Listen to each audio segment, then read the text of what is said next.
శ్రీ గురుభ్యో నమ. శ్రీ సద్గురు మాణిక్య ప్రభు మహారాజ్ చరిత్ర రెండవ రోజు పారాయణం రెండవ భాగం. చాళకాపురము. ముందు చెప్పినట్లుగా ప్రభువు కొన్ని రోజులు కళ్యాణిలో నివసించి అక్కడి నుండి బయటపడ్డారు. ఎన్నోసార్లు ప్రభువు అదృశ్యమయ్యేవారు. ఇలా అప్పుడప్పుడు జరుగుతూ ఉండడం వల్ల అందరికీ అది అలవాటైపోయింది. అప్పటి నుండి ప్రభువు గురించి చింతించడం తక్కువయింది. హనుమంతరావు దాదా మామతో పాటు తీర్థయాత్ర నుండి తిరిగి వచ్చారు. ఇంటి పరిస్థితి యథావిధిగా సాగుతుండేది.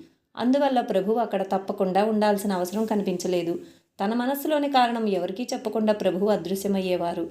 అందువల్ల చాలామంది శిష్యులు వెంట ఉండేవారు కాదు. ప్రభువు యొక్క మహిమలు అన్ని దిక్కులా విస్తరించడం వల్ల దూరం నుండి అనేక మంది వచ్చేవారు. కళ్యాణి ఒక తీర్థక్షేత్రంగా మహత్యం సంపాదించుకుంది. ఎంతోమంది రోగులు, ఇంకా ఎంతోమంది ద్రవ్య సహాయార్థం, ఇంకొందరు పిశాచబాధ దూరం చేసుకోవడానికి, ఇలా వేల మంది నిత్యం కొత్త కొత్త కారణాలతో ప్రభువు వద్దకు వచ్చేవారు. వారికి ప్రభువు నుండి అంతో ఇంతో ప్రసాదం దొరికేది. ఎంతోమంది యోగులు సేవ చేయడానికి ప్రభువు వద్ద వచ్చి ఉండేవారు. ఎంతోమంది మాధుకరి అడిగి చేసేవారు. చాలామంది ప్రభువుతో పాటు భోజనం చేసేవారు. శ్రీమంతులు ఇంటి నుండి తెచ్చుకొని తినేవారు. ఇలా వేల మంది ప్రభువుతోనే ఉండేవారు. ప్రతి ఒక్కరూ ఏదో విధంగా ప్రభు సేవ చేసేవారే. స్త్రీలు రాగి చెట్టుకు ప్రదక్షిణ చేసి ప్రభువు వద్ద ప్రసాదం తీసుకునేవారు. ఎంతోమంది స్త్రీలు పిల్లల కోసం చేసిన మొక్కు తీరిందని ప్రభు వద్దకు వచ్చి నివేదించుకునేవారు. కొందరు బ్రాహ్మణ భోజనం చేయించి ప్రభువుకు నైవేద్యం తెచ్చిచ్చేవారు. ఏమని వర్ణించేది? వేల మంది జనుల దేహాలలో ఉన్న పిశాచాలకు ప్రభువు వద్ద విముక్తి లభించేది. ఏ ప్రదేశంలో అయితే ప్రభువు జన్మించారో, ఏ ప్రదేశంలో ప్రభువు పెరిగారో, ఏ ఊర్లో అయితే తన సమయస్ఫూర్తితో అనేక విధాలైన ఆటలు ఆడారో, ఆ ఊర్లో కళ్యాణ్లో ప్రభు దైవమై ఆబాలగోపాలానికి పూజనీయులయ్యారు. ఇది ప్రభు చరిత్రలో ఒక అద్భుతమైన విశేషం. ప్రభువుతో ఆటలాడిన వారు తరువాత పరమభక్తులయ్యారు. ఇంట్లోని వారు, ఆప్తమిత్రులు పరమపూజ్యంగా కొలిచేవారు. అప్పుడు ప్రభువు వయస్సు 25 సంవత్సరాల్లోపుగానే ఉండేది. ఇంత తరుణ వయస్సులోనే ప్రభువు యొక్క దివ్య సామర్థ్యం నలుదిక్కులా వ్యాపించి జనం రావడం క్రమంగా పెరిగింది. కళ్యాణిలో జనం పెరిగి అక్కడ ఎప్పుడూ నిత్యశ్రీ నిత్యమంగళంగా జనం సంతోషంతో ఉండేవారు. ఇలాంటి సమయంలో ప్రభువు హఠాత్తుగా అదృశ్యమయ్యారు. ప్రభువు ఎక్కడికి వెళ్ళారో, ఎందుకు వెళ్ళారో ఎవరికీ అర్థం కాలేదు. ఏమీ చేయలేక ఎప్పుడు దర్శనమిస్తారో అని ఎదురు చూస్తూ ఉండేవారు. ఇక్కడ చాళకాపురంలో ప్రభువు ప్రత్యక్షమయ్యారు. కళ్యాణ్ నుండి 6-7 క్రోసుల దూరంలో చాళకాపూర్ అనే గ్రామం ఉంది. అక్కడ మారుతి జ్వాజ్వల్వమైన దైవమని సర్వప్రసిద్ధమైనది. అక్కడ మారుతి ఉగ్రస్వరూపంలో ఉన్నారు. గుడి ఊరి బయట అరణ్యంలో ఉండడం వల్ల అక్కడెవరూ నివసించేవారు కాదు. దగ్గరలో దట్టమైన అడవి ఉండడం వల్ల, క్రూర మృగాల భయం వల్ల, మారుతి యొక్క ఉగ్రస్వరూపం వల్ల ఎవరైనా మనుషులు ఆ ప్రదేశంలో ఎలా ఉండగలరు? గుడి పూజారి ఊళ్ళో ఉండేవారు. తెల్లవారగానే పూజ ముగించి ఆరతి కాగానే నందాదీపం రాత్రంతా సరిపోయేటట్లు నూనె పోసి సాయంత్రం అయ్యేసరికి ఇంటికి చేరుకునేవారు. గుడిలో సేవ చేసేవాళ్ళు కూడా ఎవరూ రాత్రి ఉండేవారు కాదు. మారుతి భయంకరమైన స్వరూపంతో ఎవరినీ ఉండనీయరని సామాన్యులు అనుకునేవారు. కానీ నిజంగా చూస్తే ఆ నిర్జనారణ్యంలో ఎవరికీ ఉండడానికి ధైర్యం చాలేదు కాదు. పగలే భయపడతారు, ఇక రాత్రివేళ ఎవరుంటారు? కానీ ఈ మారుతిపై గ్రామంలోని వారికి భక్తి అమితంగా ఉండేది. అందుకని మధ్యాహ్నం వేళ జనం ఎక్కువగా వచ్చేవారు. మారుతి జన్మోత్సవం, పూజ సంవత్సరమంతా జరిపేవారు.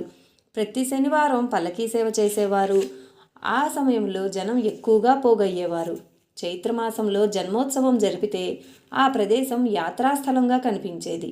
ఆ సమయంలో తప్ప ఇతర వేళలో సంధ్యా సమయం తర్వాత ఆ వైపుకు ఎవరూ వచ్చేవారు కాదు. మారుతి రాత్రి వేళలో ఏకాంతంగా ఉండేవారు. ఆ సమయంలో మారుతిని కలవాలని ప్రభువు దేవాలయంలోనికి వెళ్ళారు. ప్రభువు మరియు మారుతి యొక్క అపూర్వ కలయికలో ఏం జరిగిందో తెలుసుకునే మార్గం ఏ చరిత్రకారునికి వ్రాయడానికి సాధ్యమవుతుంది? తెల్లవారగానే పూజారి పూజ చేయడానికి దేవాలయంలోనికి వెళ్ళి చూస్తే ఒక యువకుడు ఒక మూలకి ప్రశాంతంగా నిద్రిస్తున్నట్లు కనిపించింది. మారుతి దగ్గరకు వెళ్ళగానే మారుతి తలపై ఒక మూట ఉండడం చూసి అతనికి ఆశ్చర్యం కలిగింది. మూట విప్పి చూడగా అన్ని బట్టలు కనిపించాయి. ఈ బట్టలు ఎవరివి? దేవుడిపై తన బట్టలు పెట్టిన ఆ దుష్టుడు ఎవరని వెతికెను. ప్రభువు విశ్రాంతిగా పడుకొని ఉండెను. ప్రభువును లేపి పూజారి బట్టలు ఎవరివని అడగగానే ప్రభువు తనవేనని చెప్పారు. ఈ అడవిలో దొంగలుంటారు కావున నా బట్టలు ఎత్తుకుపోతారని రక్షణ చేయమని మారుతికి ఇచ్చాను అనగానే ఆ పూజారి కోపంతో ప్రభువును కొడుతుండగా మారుతి మెడలోని హారం ప్రభువు మెడలో కనిపించింది. ప్రభువు శరీరంపై కొట్టిన గుర్తులు మారుతి శరీరంపై కనిపించగానే అందరూ భయభ్రాంతులయ్యారు. ఇదేమి చమత్కారం! ప్రభు తనలో తాను నవ్వుతూ నిలబడ్డారు. ఈ గొడవ విని చాలామంది పోగయ్యారు. వాళ్లలో ఒకరు పరీక్షించి చూడగానే తాము కొట్టిన ఆ మనిషి ఎవరో పిచ్చివాడో దుష్టుడో కాదని కళ్యాణికి చెందిన మాణిక్ ప్రభు అని తెలుసుకున్నారు. కళ్యాణికి చెందిన మాణిక్ ప్రభు! ఇది వినగానే అందరూ అతని వైపు చూశారు. నిజంగా మాణిక్ ప్రభువే! మనం అజ్ఞానంతో భయంకరమైన తప్పిదం చేశాం. ప్రభువు యొక్క సామర్థ్యం తెలుసుకుని దుఃఖంతో పశ్చాత్తాపం చెంది ప్రభువు ముందు సాష్టాంగ నమస్కారం చేస్తూ ప్రభువును క్షమించమని వేడుకున్నారు. ప్రభువు దరహాసంతో వాళ్ళందరినీ లేపి స్వాంతనపరిచారు.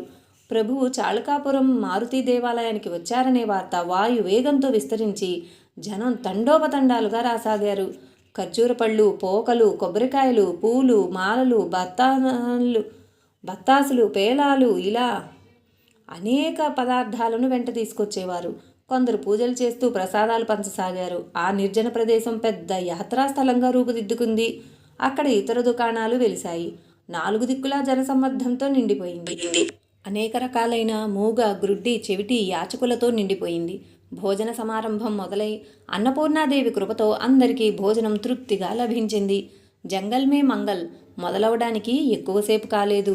ప్రభు కనిపించిన విషయం బీదర్, హైదరాబాద్, కల్బర్గి అనగా గుల్బర్గా, కళ్యాణ్ మొదలైన నగరాల్లో విస్తరించి 4 దిక్కుల నుండి భక్తులు పోగయ్యారు.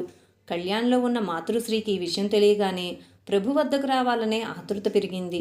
మాతృశ్రీ భయమ్మ నృసింహతాత్యాతో కలిసి బయలుదేరారు. బాపాచార్యులు, నారాయణ్ దీక్షిత్, చిమన్య బ్రహ్మచారి మొదలైన శిష్యులంతా ప్రభు వద్దకు వెళ్ళడానికి సిద్ధమయ్యారు. వీళ్లే కాకుండా వేల మంది ప్రభు దర్శనార్థం బయలుదేరారు. చాళుకాపురంలో ప్రభు దర్శనం చేసుకుని ఆనందభరితులయ్యారు. అలా చాళుకాపురంలో 4 నెలలు నివసించారు. ఆ సమయంలో నిర్జనారణ్యం సర్వసౌకర్యమైన ఆనందానికి నివాస స్థానం అయింది. ఆ సమయంలోనే హైదరాబాద్ నుండి రాయన్ వారి బలగంతో ప్రభు దర్శనానికి వచ్చారు. చిదంబర్రావు అనే తాలూకాదారు ప్రభువు అక్కడ ఉన్నన్ని రోజులు బందోబస్తు కల్పించి అందరికీ రక్షణ కల్పించారు. హైదరాబాద్ రాయన్ అని పేరు గల ప్రసిద్ధ దేశస్థ ఋగ్వేద బ్రాహ్మణ మంత్రికి నిజాముల వద్ద ఆయన పూర్వీకులు పనిచేయడం వల్ల నిజాముల నుండి 4-5 లక్షల విలువ గల జాగీరు లభించింది. నిజాముల రాజ్యంలో వారు మంచి పదవిలో ఉండేవారు. వీళ్ల పూర్వీకులు కత్తి విద్యలో, రాజకీయంలో మంచి ప్రవేశం ఉండి నిజాములకు సేవ చేశారు. అందుకని ఆయన్ను రాజారాయ్ అని పిలిచేవారు. ఈయన ప్రభు యొక్క కీర్తి తెలిసి ప్రభువుపై ప్రేమతో ప్రభు చాళుకాపురం వచ్చారని వినగానే దర్శనార్థమై వచ్చి దర్శనం చేసుకున్న తర్వాత ప్రభు సన్నిధిలో కొంతకాలం నివసించి సేవ చేసుకుని సంతోషభరితులయ్యారు. రాజాసాహెబ్ యొక్క భక్తికి ప్రభువు వశమయ్యారు. రాజాసాహెబ్ వయస్సు దాటిపోయింది, కానీ పుత్రప్రాప్తి కలగలేదు. తనకు పుత్రప్రాప్తి అయ్యి తన సంస్థానం అఖండంగా నడుస్తూ ఉండాలని ప్రభువు వద్ద ప్రార్థించారు. ప్రభువు అతని సేవతో సంతుష్టులై ప్రసన్న అంతఃకరణతో పువ్వులు, ఖర్జరి పళ్ళు, విభూతి ప్రసాదంగా ఇచ్చారు. ఆ ప్రసాదం తీసుకుని హైదరాబాద్కు రాయి వెళ్ళిపోయారు. ప్రభు యొక్క ప్రసాదం అపూర్వంగా భావించి రోజు ప్రసాదానికి పూజ చేసేవారు. కొంతకాలం తర్వాత అతనికి పుత్రప్రాప్తి కలిగింది. ఆనందభరితులై ఈ విషయం ప్రభువుకి తెలిపి వారు చెప్పినట్లు పుత్రునికి శంకర్రావు అని నామకరణం చేశారు. శంకర్రావు ప్రభువుపై అత్యంత భక్తితో ఉండేవారు. ఆయనకు యుక్త వయసు రాగానే తండ్రి మరణించారు. కానీ జాగీరు విషయంలో ఏదో నిజాములు అడ్డు చెప్పడం వల్ల కొన్ని రోజులు చింతించారు. తనకు వచ్చిన కష్టం దూరం కావాలని ప్రభువును ప్రార్థించగానే తిరిగి జాగీరు లభించి గాదీపై కూర్చున్నారు. ఆ సమయంలో ప్రభువుని విస్మరించలేదు. ప్రతి సంవత్సరం వేల రూపాయలు ప్రభువుకి పంపించేవారు. శంకర్రావు రాజుగారికి ప్రభువు చేతివ్రాత యొక్క పత్రం లభించింది. ఈ ప్రేమ సంబంధం ఇప్పటి వరకు ఇలాగే నడుస్తూ వస్తుంది. ఈ రాజాసాహెబ్ హిందూ ధర్మం తరపున బ్రాహ్మణులకు మూలస్తంభమైన నిజాముల కాలంలో సర్వతోముఖాభివృద్ధి జరిగింది. ప్రభువు చాళుకాపురంలో ఉన్నప్పుడు మారుతికి పూజ, అర్చన, పల్లకీ సేవ నిర్విరామంగా జరిగేవి. ప్రభు మారుతిపై ఆరతి, కొన్ని భజనలు, అష్టకము రచించారు. ఈ ఆరతి భజన ప్రభు సాంప్రదాయంలో భాగమై ప్రతి శనివారం ఇప్పటికీ భజన చేయబడుతుంది. ఈ విధంగా ప్రభువు చాళుకాపురంలో 4 నెలలు ఆనందంగా నివసించిన తర్వాత మార్గశిర మాసం దగ్గరికి వస్తుండగా ప్రభువు యొక్క స్వారీ మైలారుకి వెళ్ళడానికి సిద్ధమైంది. ప్రభు యొక్క వియోగం అవుతుందని తెలియగానే చాళుకాపూర్ గ్రామం శోకతప్తమైంది. ప్రభు నివసించిన 4 నెలలు ఆనందంగా రమణీయంగా గడవడం వల్ల కాలం ఎలా గడిచిందో ఎవరికీ తెలియలేదు. ప్రభువు యొక్క సహవాసం చిరకాలం ఉండాలని అందరికీ ఆశ ఉండేది. ఇది సాధ్యం కాదని అందరికీ ప్రసాదం ఇచ్చి స్వాంతనపరిచి సంతుష్టులను చేశారు. మాతృశ్రీ బయ్యమ్మతో తాచారావుని తీసుకుని ప్రభువు మైలార్కి బయలుదేరారు. మైలార్లో భక్తురాలు వెంకమ్మ. మైలార్ ఇది అతి ప్రాచీన పుణ్యక్షేత్రం. ఇక్కడ ఇతర దేవతలు కూడా ఉన్నా ఖండేరాయ్ శంకరుడు ప్రముఖ దైవం. ఇక్కడి భక్తులు దానిని దక్షిణ కాశీ అంటారు. మల్హరి మహత్యంలో ఈ క్షేత్రం యొక్క వర్ణన చేయడం జరిగింది. మణిచూల పర్వతంపై ఉన్న ఈ క్షేత్రం ఆ కాలంలో అత్యంత ప్రముఖమైనది. పూజారులు కూర్మజాతి వాళ్ళు ఉండేవారు. గ్రామంలోని పూజారి బ్రాహ్మణులు ఉండేవారు. పేష్వాయిలు ఈ దేవునికి 2 గ్రామాలు జాగీరుగా ఇచ్చారు. తరువాత మరాఠీ సర్దార్ చంద్రసేన జాధవ్ పుత్రుడు రామచంద్ర జాధవ్ ప్రాబల్యం వల్ల ఈ దేవస్థానం వైభవోపేతమైంది. ఈ ప్రదేశంలో 18 తీర్థకుండాలు సుందరంగా కట్టబడ్డాయి. దేవాలయం కూడా నైపుణ్యంతో కట్టబడింది. క్షేత్రం పురాతనమైనదవడం వల్ల శిథిలావస్థకు చేరుకుంది. ఊరు పాతదై నిర్జన ప్రదేశమైంది. పెద్ద పెద్ద ఇళ్ళు చూస్తే శ్రీమంతులు నివసించారని తెలుస్తుంది. కానీ శిథిలావస్థకు చేరుకోవడానికి కారణం మలేరియాతో జనమందరూ మరణించి ఆ దశకు చేరుకుందని చెబుతారు. ప్రభువు ఈ ప్రదేశానికి వచ్చినప్పుడు పూర్తి వైభవంతో ఉండేది. బ్రాహ్మణులు, వ్యాపారులు, షావుకారులు సంపన్న స్థితిలో ఉండేవారు. అన్నవస్త్రాలకు ఎవరికీ లోటు ఉండేది కాదు. ప్రభు తన మండలిని తీసుకుని ఊరు బయట ఉన్న దేవాలయంలో దిగారు. అప్పుడు మాతృశ్రీ బయ్యమ్మ, తాత్యాసాహెబ్, చిమన్యా బ్రహ్మచారి, నారాయణ దీక్షిత్ వెంట ఉన్నారు. ప్రభు వచ్చిన విషయం తెలియగానే వేల మంది ప్రభు దర్శనానికి రాసాగారు. ప్రతి సంవత్సరం మార్గశిర శుద్ధ షష్ఠికి జాతర జరుగుతుంది. ఆ సమయంలో ప్రభువు కోసం జాతరలో 4 దిక్కుల నుండి వచ్చిన జనంతో ఆ ప్రదేశం నిండిపోయింది. ప్రభువు ఖండేరాయుని పూజ చేసి వస్త్రాలతో అలంకరించారు. ప్రభువు ఖండేరాయునిపై భజన, ఆరతి ఈ ప్రదేశంలోనే రచించారు. తరువాత అది ఆదివారం భజనగా ప్రసిద్ధమైంది. ప్రభు ఇక్కడికి వచ్చిన తర్వాత నిత్యశ్రీ నిత్యమంగళమయ్యి ఆనందభరితమైంది. నిత్యం వేల మంది దర్శనానికి రాసాగారు. 4 దిక్కులా జయజయధ్వానాలు మిన్నంట సాగాయి. భోజన పంక్తులు జరగసాగాయి. ప్రభువు మెడలో పూలహారాలు, ఖర్జూర పండ్లు, పూలు, పేడ, బర్ఫీ మొదలైనవి సంచుల కొద్దీ జమ అవసాగాయి. లెక్కలేనంత ద్రవ్యము జమ అయ్యేది. దాంతోపాటు ఏ రోజుదా రోజే ఖర్చు అయ్యేది. ప్రభువు వద్ద తమ కోరికలు తీర్చాలని మొక్కుకునేవారు. అలాగే కోరికలు తీరిన వారు మొక్కులు తీర్చుకునేవారు. నాట్యం, పురాణాలు, కీర్తనలు, భజనలు రోజు జరిగేవి. పరివారంతో ఉన్న ఆ ప్రదేశం అంగరంగ భరితమైంది. ఖండోబా జాతర ముగిసింది. కానీ ప్రభువు దర్శనార్థం వచ్చిన జనం ఇంకా ఉండిపోయారు. నిత్యశ్రీ నిత్యమంగళంగా ఉన్న ప్రభు సహవాసాన్ని విడిచి ఎవ్వరికీ వెళ్ళాలనిపించేది కాదు. అతి కష్టంతో వెళ్ళేవారు వెళ్ళినా ప్రభు వద్ద ప్రసాదం తీసుకుని వెళ్ళేవారు. ఎంతోమంది నిరీక్షించి ప్రసాదం తీసుకుని వెళ్ళేవారు. మైలార్ యాత్ర ముగిసిన తరువాత ప్రభువు వద్దకు వచ్చేవారు కూడా తక్కువయ్యారు.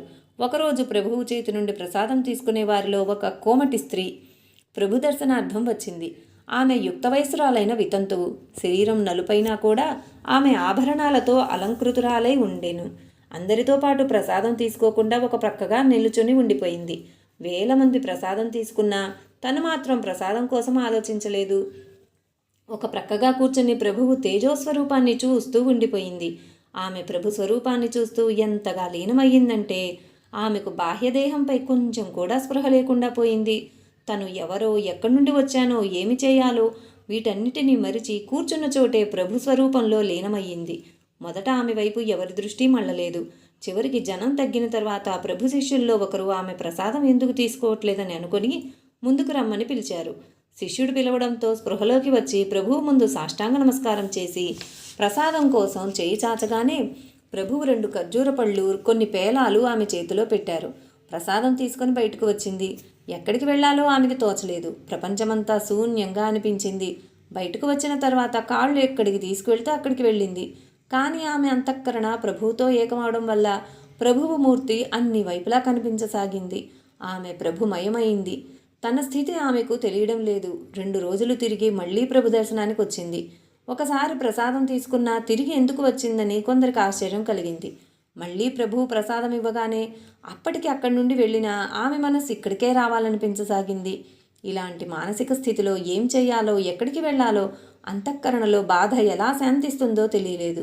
దిశానిర్దేశం తెలియక అక్కడా ఇక్కడా తిరిగి మళ్లీ ప్రభు ముందుకు వచ్చి నిలబడింది. ఓ అమ్మ, ఇలా మళ్ళీ మళ్ళీ ఎందుకు వస్తున్నావు? నీకు ప్రసాదం దొరికినా నీ ఊరికి ఎందుకు వెళ్ళడం లేదు అని ప్రభువు అడిగారు. మహారాజ్, నా ఊరేదో నాకు తెలీదు. మీరు తప్ప ఈ ప్రపంచమంతా నాకు శూన్యంగా కనిపిస్తుంది. ఈ పాదాలు వదిలి నేనెక్కడికి వెళ్ళను అనగానే ప్రభువు, ఓ అమ్మ, నీవు యవ్వనంలో ఉన్నావు. మా దగ్గరికి నిత్యం అనేక రకాలైన జనం వస్తూ ఉంటారు. నిన్ను కనిపెట్టి ఉండడం మా వల్ల కాదు. మేము ఫకీరులము, గోసాయిలము. నీకు ఈ జీవనం తగదు. వచ్చిన దారిని నీ ఇంటికి తిరిగి వెళ్ళు అనగానే, నా ఇల్లు ఎక్కడుందో, నా తల్లిదండ్రులు ఎవరో నాకు తెలీదు. ఇప్పుడు నాకు అన్నీ మీరే. మిమ్మల్ని విడిచి ఎక్కడికి వెళ్ళను అని ఆ స్త్రీ అనగానే, మా దగ్గర ఉండాలనుకుంటే శరీరంపై ఉన్న నగలు బీదలకు పంచి శరీరానికి బూడిద పూసుకోవలసి ఉంటుందని ప్రభువు అన్నారు. మహారాజ్, నాకు నగలంటే విరక్తి కలుగుతుంది. ఇవి తీసుకుని మీరు ఎవరికైనా పంచిపెట్టండి అని శరీరంపై ఉన్న నగలను తీసిచ్చింది. ఆ స్త్రీ నిర్ధారించుకున్న విషయం విని ప్రభువు ప్రసన్నులయ్యారు. ద్రవ్యలాలసులైన కోమటి కులంలో జన్మించిన ఆ స్త్రీ ఔదార్యం చూసి జనం ఆశ్చర్యచకితులయ్యారు. ప్రభువుకు ఆ స్త్రీ అంతఃకరణ తెలిసి ఉండెను. ప్రభువుకు ఆ స్త్రీ అంతఃకరణలోని శుద్ధ నిస్వార్థమైన దివ్యప్రేమ కనిపిస్తుండేది. ఆ ప్రేమ ముందు ద్రవ్యం మరియు దేహం యొక్క చింత లేదు. ప్రభు అంతర్దృష్టితో ఆమె వైపు చూసి అమ్మ దగ్గరికి తీసుకుని వెళ్ళమని ఒక శిష్యునికి చెప్పారు. ఆ శిష్యుడు ఆమెను మాతృశ్రీ వద్దకు తీసుకుని వెళ్ళారు. ప్రభువుపై ఉన్న ప్రేమ, భక్తి చూసి మాతృశ్రీ ఆనందించి తన బిడ్డలా ఆమెను ఆదరించారు. ఆ యువతి అంతఃకరణ తెలుసుకోవడానికి ప్రభువు వివిధ రకాలుగా పరీక్షించారు.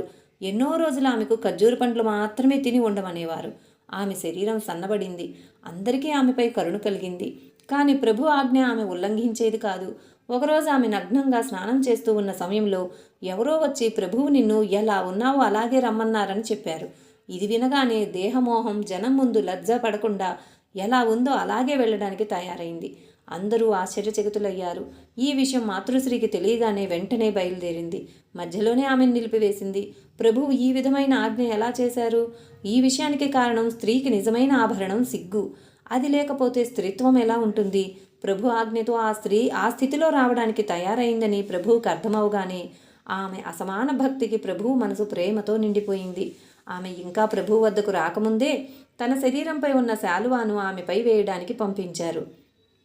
దానితో ఆమె జన్మ ధన్యమైంది. పైన చెప్పిన ఆ యువతి వెంకమ్మ. ఈమె పూర్వజన్మలో యోగిని. ప్రారబ్ధ కర్మతో ఆమెకు వైశ్యకులంలో జన్మ ప్రాప్తించింది. ఆమె ప్రభువుకు సన్నిహితమై ప్రభువు కృపతో పరమావధి పొందింది. ఆ సమయంలో వెంకమ్మ వివస్త్రయ్యై ఉన్న జనులు ఏమనుకుంటారో అని కూడా ఆలోచించలేదు. ఆ సమాన భక్తికి ప్రభువు సంతుష్టులై తన వస్త్రాన్ని ఆమెపై కప్పడానికి ఇచ్చారు. ప్రభువు యొక్క వస్త్రం వెంకమ్మ శరీరంపై పడగానే ఆమెకు పునర్జన్మ లభించింది. ఆమె పాపాలన్నీ దగ్ధమై కడిగిన ముత్యంలా వెలిగిపోయింది. అప్పటి నుండి ఆమె తెల్లబట్టలు కట్టుకుని నొసట విభూతి రాసుకుని చేతిలో జపమాలతో ప్రభునామం జపిస్తూ ఉండేది. ఆమె కులానికి కోమటి అయినా సౌందర్యవతి, విద్యావతి కాకపోయినా వీటన్నిటినీ మించి పవిత్ర అంతఃకరణతో ధ్యానించి ప్రభువును గెలిచే సామర్థ్యం ఉండేది. కోమటివారు ధర్మశాస్త్రబద్ధంగా అన్ని విధి విధానాలను పాటిస్తారు. నిజాముల కాలంలో కోమటి వాళ్ళు వ్యాపారులై శ్రీమంతులుగా ఉండేవారు. వెంకమ్మ తండ్రి ధన కనక సంపన్నుడైన వ్యాపారి అయి భావిక భక్తుడై ఉండేవారు. వెంకమ్మ పెళ్లి ఆ కాలానికి తగినట్లు చిన్న వయసులోనే జరిగింది. కానీ దురదృష్టవశాత్తు ఆమె భర్త పెళ్ళైన కొద్ది రోజుల్లోనే మరణించడం వల్ల ఆమెకు వైధవ్యం ప్రాప్తించింది. విధవ అవడం వల్ల సమయమంతా దైవచింతనలోనే కాలం గడిపేది. తల్లిదండ్రుల సహాయం కూడా ఆమెకు లభించింది. వ్యాపారం చేసి ధనం సంపాదించే ఆ కుటుంబం ఈశ్వర భక్తులయ్యారు. ఈశ్వర కృప ప్రాప్తించాలని ఆ కుటుంబం అహోరాత్రులు భజన చేస్తూ గడిపేవారు. దైవ సాన్నిధ్యంలో గడిపే ఆ కుటుంబాన్ని దోచుకోవాలని ఒక కపట సన్యాసి గురువుగా పరిచయం చేసుకుని పూర్తి కుటుంబాన్ని స్వదేహంతో కైలాసానికి వెళ్లే అద్భుత విద్య తన వద్ద ఉందని వెంకమ్మ తండ్రికి చెప్పాడు. అన్ని ఆది భౌతికాలను వదిలి దేహంతో పాటు స్వర్గం ప్రాప్తిస్తుందని వెంకమ్మ తండ్రి ఆ సన్యాసి వెంటబడ్డాడు. ఆ సన్యాసి మహాచతురుడు. కొత్త కొత్త యుక్తులతో వాళ్ల ధనాన్ని అపహరించడం ప్రారంభించాడు. చివరికి ఒకేసారి పూర్తి కుటుంబాన్ని స్వర్గానికి పంపిస్తానని ఒకరోజు నిశ్చయించి అనుష్ఠానం చేయించాడు. అనుష్ఠానం ముగియగానే మైలారు దగ్గర ఉన్న రుద్రకుండంలో వెంకమ్మతో సహా పూర్తి కుటుంబాన్ని ఆ నీళ్లలో దూకమని ఆజ్ఞాపించాడు. గురు ఆజ్ఞతో ఆ కుటుంబమంతా అందులో దూకారు. ఈత ఎవరికీ రాకపోవడం వల్ల అందరూ చనిపోయారు. వెంకమ్మ కూడా అందరితో పాటు దూకగానే నీళ్లలో పైకి లోపలికి 2 సార్లు మునిగి తేలగానే మూడోసారి ఎవరో చేయి పట్టుకొని పైకి లాగారు. ఆ సమయంలో ఆమె స్పృహలో లేదు. కొంచెం కళ్ళు విప్పి చూడగానే పైకి తెచ్చిన ఆ పురుషుని యొక్క స్వరూపం మనస్సులో ఉండిపోయింది. అందరినీ స్వర్గానికి పంపించి ఆ కపట సన్యాసి పలాయనం చిత్తగించాడు. వెంకమ్మకు స్పృహలోనికి తేవడానికి అక్కడ ఉన్నవాళ్ళు ప్రయత్నించారు. ఆ సన్యాసి చేసిన పనికి అందరికీ బాధ కలిగింది. కానీ ఇతర కుటుంబ సభ్యులను మాత్రం ఎవరూ రక్షించలేకపోయారు. ఇతర ఉపచారములు అయిన తరువాత వెంకమ్మ పూర్తి స్పృహలోనికి వచ్చింది. ఆమె ధ్యానమంతా తనను బయటకు తీసిన పురుషునిపై ఉండటం వల్ల తల్లిదండ్రుల వియోగం ఆమెకు గుర్తు రాలేదు. ఆ జలాశయంలో ఆమెకు పునర్జన్మ లభించింది. తన స్వంత వాళ్ళెవరూ లేకుండా పోయారు. ఎలాంటి ఆశ ఆమెకు మిగల్లేదు. తల్లిదండ్రులు దేహంతో స్వర్గవాసులయ్యారు. ఇక ఏ ఆలోచన గమ్యం లేకుండా తిరుగుతుంటే ప్రభువు దర్శనం కాగానే రుద్రకుండంలో నుండి బయటకు తీసిన పురుషుడు ఇతనే అని అనిపించగానే ప్రభు స్వరూపంపై మనస్సు నిలిచింది. ఆ తర్వాత వెంకమ్మ ప్రభువుతో ఎలా మమేకమయ్యిందో పైన మనకు తెలిసింది. కొంతమంది చరిత్రకారులు ఈ విషయాన్ని ఇంకో విధంగా వ్రాశారు. వెంకమ్మ తల్లిదండ్రులు ప్రభువు మైలారుకు వచ్చిన విషయం తెలిసి ప్రభు దర్శనం చేసుకోవాలని కుటుంబంతో ఎడ్లబండిలో బయలుదేరారు.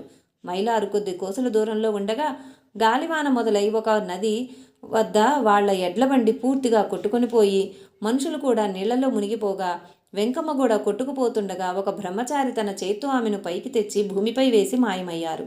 ఇలా జరిగింది చూసి వెంకమ్మ స్పృహ కోల్పోయి కొద్ది రోజుల తర్వాత మైలారుకు వచ్చి ప్రభు దర్శనం చేసుకుంది. తర్వాత కథ పైన వివరించడం జరిగింది.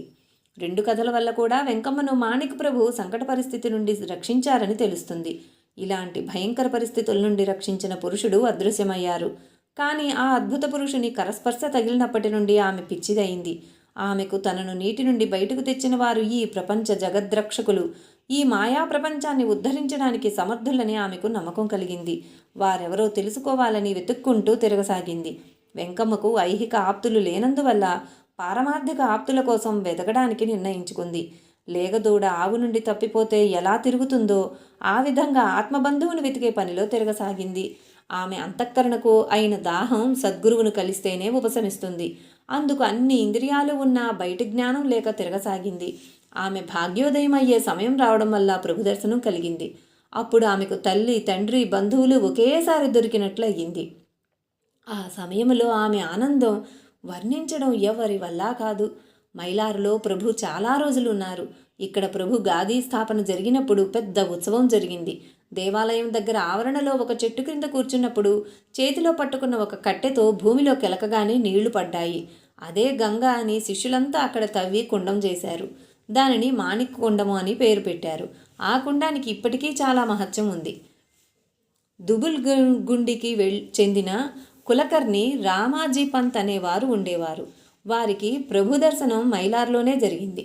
రామన్న పంత్ బ్రహ్మచారి అయి ప్రభు దర్శనం తరువాత ప్రభువుపై భక్తి పెరిగింది. అది చివరి వరకు అలాగే ఉంది. తన దగ్గర ఉండాలని ప్రభువు కోరిన కొన్ని పరిస్థితుల వల్ల ఉండలేకపోయారు. కానీ ఆయన తండ్రి సోదరి అయిన సుందరమ్మ మాత్రం ప్రభు సన్నిధిలోనే ఉండేది. ఆమె విధవగా ఉండి అంతఃకరణ శుద్ధ భక్తితో పునీతమవడం వల్ల ప్రభు తమ దగ్గర ఉండడానికి అనుమతి ఇచ్చారు. తరువాత ప్రభు ఆమెను అనుగ్రహించి ఆమెకు దివ్య దృష్టి ప్రసాదించారు. ఇలా ఎందరినో ప్రభువు అనుగ్రహించారు. ప్రభువు నివాసం వల్ల మైలార్ క్షేత్ర మహత్యంలో ముఖ్య భాగమైనందున సకల గ్రామ ప్రజలు హర్షోల్లాసులయ్యారు. ప్రభు యొక్క సహవాసం చిరకాలం ఉండాలని వారు అపేక్షించేవారు. ఇది సాధ్యం కాదు. కారణం మణిచూల పర్వతంపై ఉన్న తీర్థాలు, క్షేత్రాలు, గుహలు, తపస్సుకు అనువైన స్థానాలు, అరణ్యాలు తిరగడం ప్రభు సంకల్పంగా ఉండేది. ఆర్య రాష్ట్రంలోని ప్రముఖ తీర్థాలు, క్షేత్రాలు యాత్ర చేయడం మనో ఇచ్ఛగా ఉండేది. అలా తిరిగినా ఒకే ప్రదేశంలో ఎక్కువ రోజులు గడపడం జరిగేది కాదు. భవిష్యత్తు దృష్టితో మైలార్ నుండి బయలుదేరాలని ప్రభు సంకల్పించారు.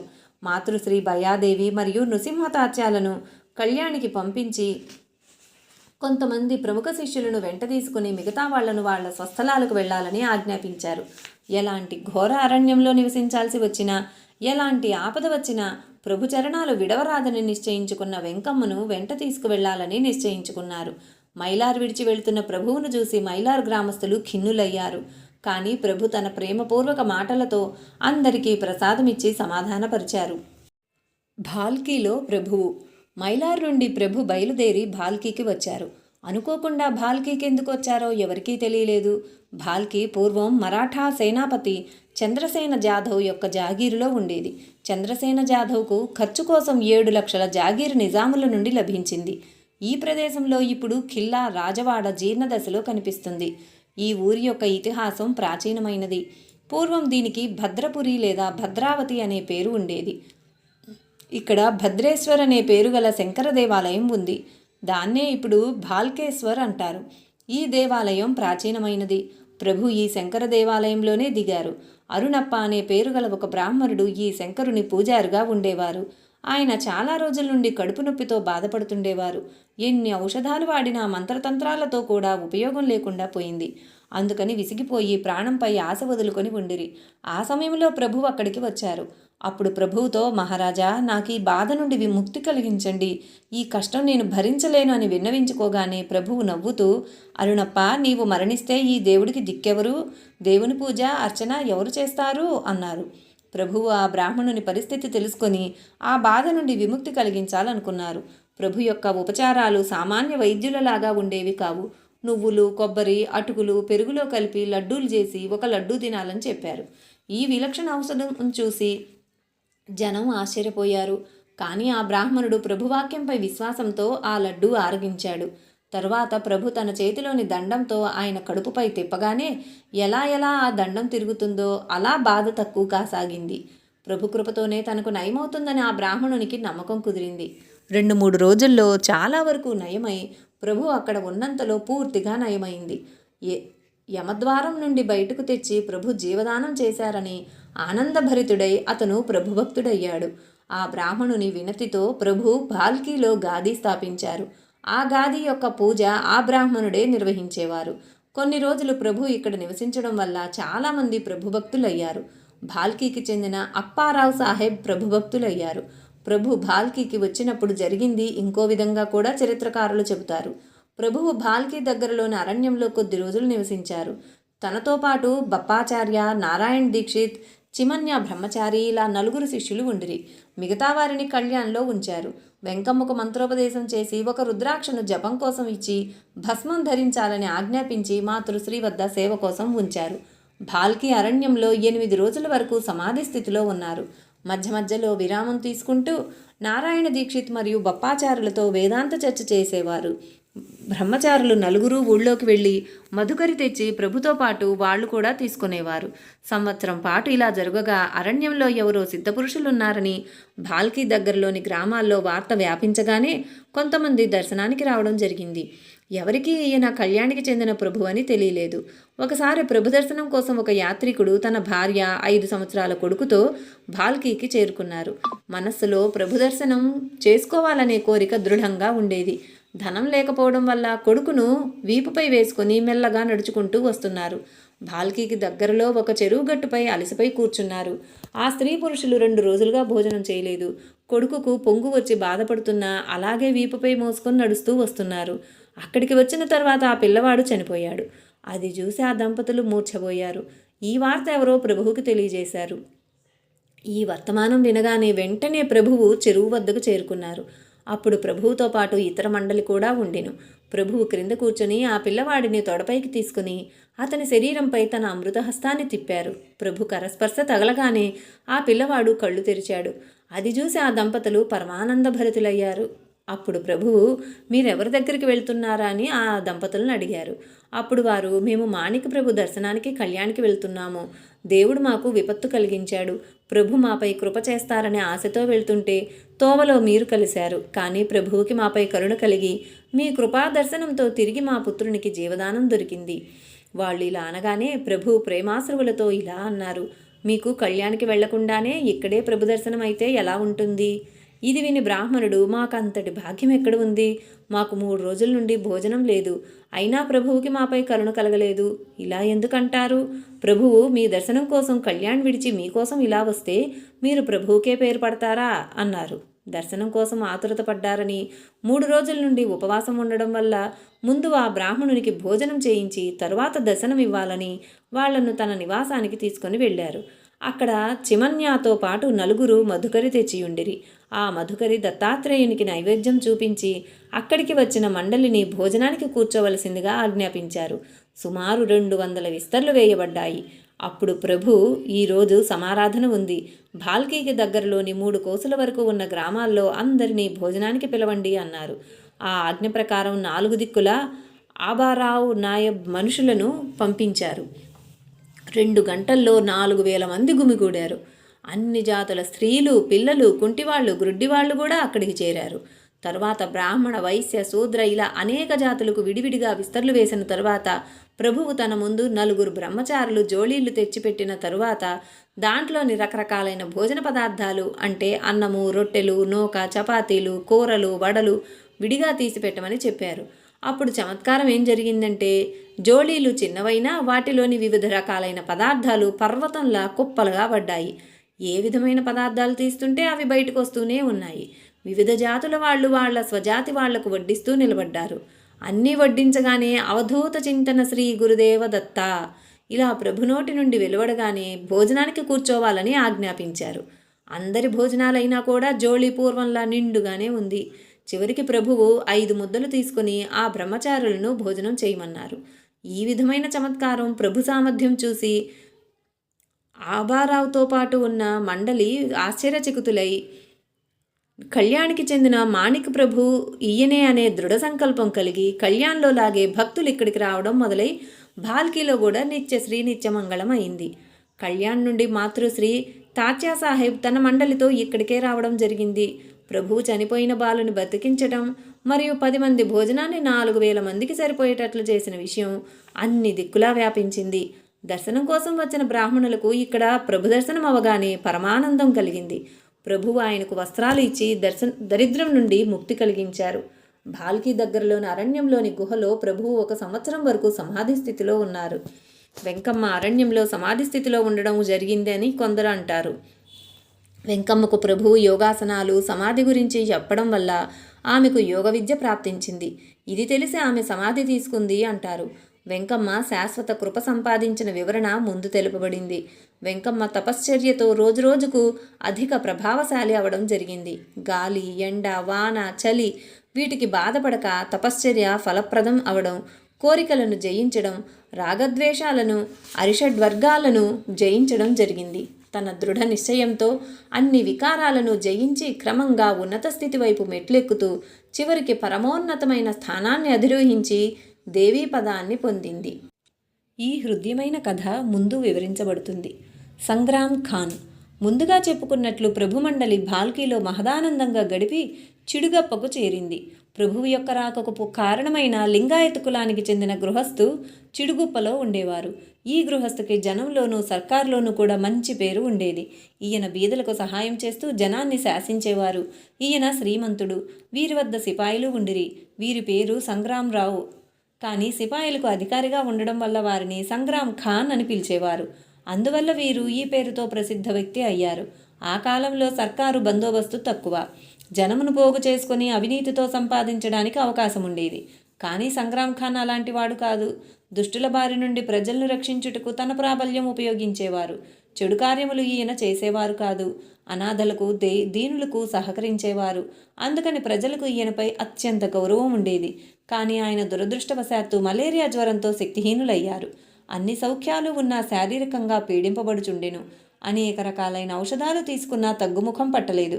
చివరికి ఒక మాంత్రికుడు ఇది పిశాచ బాధ, ఈ బాధకు ఉపశమనంగా నిత్యం శంకరుని రుద్రాభిషేకం చేసి బీదలకు అన్నసంతర్పణ చేయమని చెబితే అలాగే మొదలుపెట్టి నిత్యం క్రమానుసారంగా శంకర ఉపాసన చేశాడు. కానీ దీనివల్ల కూడా ఏ తేడా కనిపించలేదు. చివరికి శంకరుడు అతనికి స్వప్నంలో కనిపించి ఈ పీడ నుండి నీవు విముక్తి పొందాలంటే మాణిక్ ప్రభు చరణతీర్థం కొన్ని రోజులు తీసుకో. ఈ ఈశ్వర ఆజ్ఞపై విశ్వాసంతో మాణిక్ ప్రభు కోసం వెతకసాగారు. తన పరివారంతో భాల్కీ అరణ్యంలో ప్రభువు ఉన్నట్లుగా తెలుసుకుని అక్కడికి బయలుదేరారు. ప్రభు సన్నిధికి వెళ్ళి పూర్తి వృత్తాంతం తెలియజేయడానికి ముందే ప్రభువుకు తెలిసి శంకరుని ఆజ్ఞ మాకు శిరోధార్యం, మీ రాక కోసమే ఇక్కడ కూర్చొని ఉన్నాము అన్నారు. ఇది విని సంగ్రామ్ ఖాన్ ఆనందంతో తన కోరిక నిస్సంశయంగా తీరుతుందని అనుకున్నారు. ప్రభువు యొక్క సర్వోపచార పూజ చేసి ప్రభువుని చిడుగుప్ప రావలసిందిగా విన్నవించుకోగానే ప్రభువు అతని కోరిక మన్నించి చిడుగుప్పకి బయలుదేరడానికి సిద్ధమయ్యారు. ఆ సమయంలో ప్రభువు అలంకరించిన పల్లకీలో కూర్చొని వెళ్ళేవారు. ప్రభువుకి అతిథి సత్కారాలు చేసి అపూర్వ సమారంభంతో పూజ చేశారు. పూజ అయిన తర్వాత చరణతీర్థం తీసుకున్నాడు. ఆ రోజు ఆయన ఇంట్లో పెద్ద ఎత్తున భోజన సమారంభం జరిగింది. వచ్చిన బ్రాహ్మణులకు భోజనం చేయించి అందరికీ రూపాయి దక్షిణగా ఇచ్చి బ్రాహ్మణులు వండిన అన్నాన్ని తాను కూడా ప్రసాదంగా తీసుకున్నాడు. ఈ విధంగా ప్రభువు అక్కడ ఉన్నన్ని రోజులు పూజ, అన్న సంతర్పణ జరిగి సంగ్రామ్ ఖాన్ పూర్తిగా రోగ విముక్తుడయ్యాడు. అప్పుడు అతనికి ప్రభువుపై భక్తి ఎక్కువయింది. ఇది అతని కులంలోని వారికి నచ్చలేదు. ఈ విషయమై అందరూ ఇతన్ని తప్పుపట్టసాగారు. కానీ అతను ఎవ్వరినీ లెక్క చేయలేదు. ప్రభువు కూడా నీ కులం వారికి తగినట్లు నడవాలని చెప్పారు. చివరికి తన వాళ్ళందరినీ భోజనానికి పిలిచి వారి ఇష్టప్రకారంగా స్వయం పాకం చేయించాడు. తరువాత లింగాయత ధర్మానుసారంగా ప్రభువుకు పూజ చేయగానే అక్కడ ఉన్న అందరికీ ప్రభువు స్థానంలో బసవేశ్వరుని రూపం కనిపించింది. అప్పుడు అందరూ భక్తితో ఆరతి చేసి తీర్థప్రసాదాలు తీసుకున్నారు. ఈ ఘటనకు గుర్తుగా ప్రభు ఆ గ్రామంలో అఖండేశ్వర మహాదేవుణ్ణి స్థాపించారు. ఆ సమయంలో పెద్ద సమారాధన జరిగి అందరికీ ఆనందం కలిగింది. శంకరుని ఆరతి ప్రభు ఈ ప్రదేశంలోనే రచించారని అంటారు. ప్రభు పూజా సమయంలో ప్రభు చేసిన బసవేశ్వరుని అష్టకం ఇక్కడ ముందుగా పాడారని చరిత్రకారులు వ్రాశారు. సంగ్రామ్ ఖాన్ తన భూమిలో నుండి పెద్ద భాగమును ప్రభు పేరు వ్రాసి ఇచ్చారు. ఇది ఇప్పటికీ సంస్థానం ఆధీనంలో ఉంది. శ్రీ మాణిక్య ప్రభు మహారాజ్కి జై. లైక్ చేయండి, షేర్ చేయండి, సబ్స్క్రైబ్ చేయండి. కొత్తగా సబ్స్క్రైబ్ చేసిన వారు పక్కనే ఉన్న బెల్ ఐకాన్ ప్రెస్ చేసి ఆల్ అని ప్రెస్ చేస్తే నా నోటిఫికేషన్స్ వెంటనే మీకు అందుతాయి. Thank you.